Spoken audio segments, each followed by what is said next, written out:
In a move that has already triggered widespread outrage across the country, disability campaigners are now urgently calling on members of Parliament to vote against the Labour Party's controversial new welfare reforms. The Universal Credit and Personal Independence Payment Bill, already the subject of fierce debate, is coming back before the House of Commons this week. And what happens next could fundamentally reshape the landscape of support for disabled people in the UK. On Wednesday, July 9, the bill will be brought before a committee of the whole House. Then, shortly after, MPs will be called to vote on whether or not to pass it into law, along with any new amendments that have been accepted along the way. But behind the parliamentary process lies a deep and growing concern that this legislation could push some of the UK's most vulnerable people, young disabled adults, into further poverty, isolation, and despair. Though the bill is expected to be renamed after last-minute decisions to abandon plans to tighten eligibility for personal independence payment, or PIP, disability campaigners say the damage is already being done. And it's not just about names or headlines. It's about survival. If declared a money bill, as it very well might be, any changes or resistance from the House of Lords would be rendered irrelevant. Under that legal status, the bill could become law within just 1 month, bypassing traditional checks and balances. And with the contents of the bill now clear, many are asking, who will this help? And more importantly, who will this hurt? At the heart of the controversy lies one chilling detail. The bill proposes to slash the rate of sickness-related universal credit payments. Right now, people who are signed off from work due to serious illness or disability receive £423 per month. But under Labour's new plan, from April 2026, that figure could be cut nearly in half, dropping to just £217 per month, a loss of £206 every single month. And here's the catch: this change wouldn't apply to everyone. It would only apply to new claimants, people who become ill or disabled after 2026. Those already receiving the higher amount would be allowed to keep it. Which means that from 2026 onward, two people with the exact same disability, in the exact same financial circumstances, could receive wildly different amounts of support, simply based on when they began claiming. This, campaigners warn, is the creation of a cruel two-tier welfare system where timing, not need, determines support. Young disabled people would be hit the hardest. Take a moment to imagine being under 25, living alone, with no capacity to work due to a severe condition like multiple sclerosis or a congenital disability. Your standard universal credit allowance is already painfully low, around £400 a month. That's supposed to cover food, electricity, heating, toiletries, transport, internet, and rent. Now imagine being told you're not entitled to the same extra support that others receive just because your diagnosis came too late. It's a policy that has sparked disbelief and devastation among charities and campaigners. James Watson O'Neill, chief executive of the national disability charity Sense, has been one of the most vocal critics of the bill. In a stark and emotional statement, he accused the government of pressing ahead with cruel cuts that are already causing deep fear and distress among young disabled people and their families.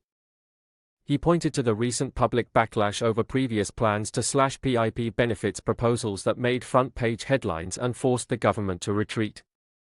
But while that battle may have been won, Watson O'Neill warns that the war is far from over.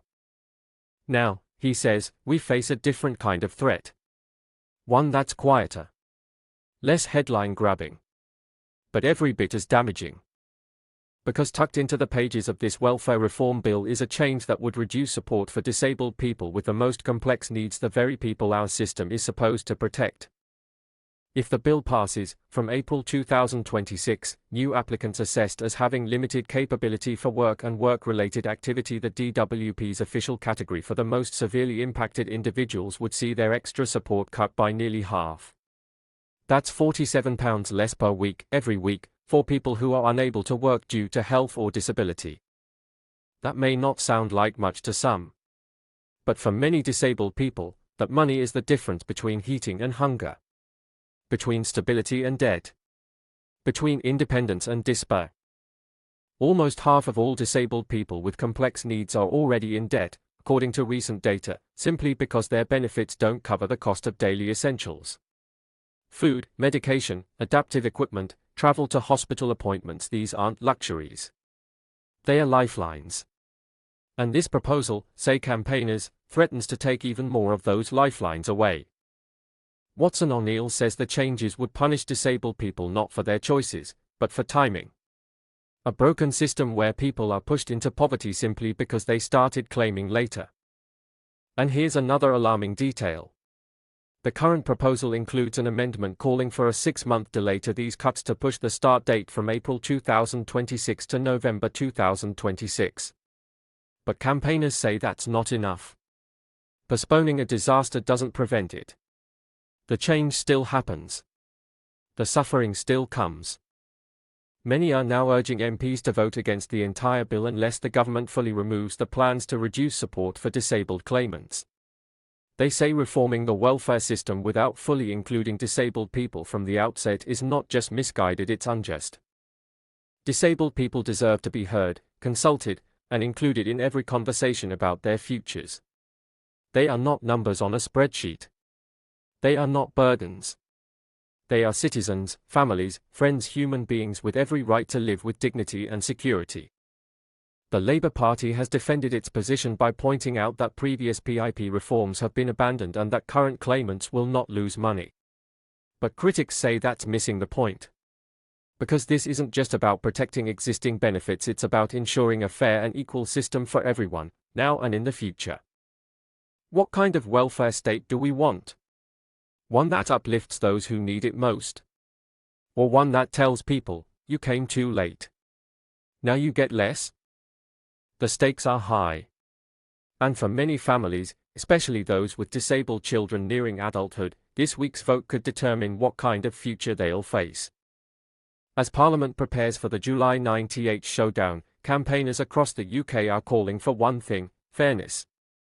They want MPs to stand up, speak out, and reject a bill that, in their view, betrays the very people it claims to support. The DWP insists that the welfare system must be reformed to ensure sustainability and simplicity. But critics argue there's nothing sustainable about a policy that leaves vulnerable people behind. There's still time to act. Still time for Parliament to hear the voices of the disabled community. Still time to choose compassion over cuts. This is not just a political issue. It's a moral one. Will Parliament stand with disabled people? Or will they vote through a reform that many say crosses a red line? We'll find out on Wednesday. And as always, we'll be here to keep you updated with every development because your rights, your future, and your voice matter. For now, share this video to raise awareness, and don't forget to subscribe for more vital updates on DWP policy, PIP changes, universal credit reforms, and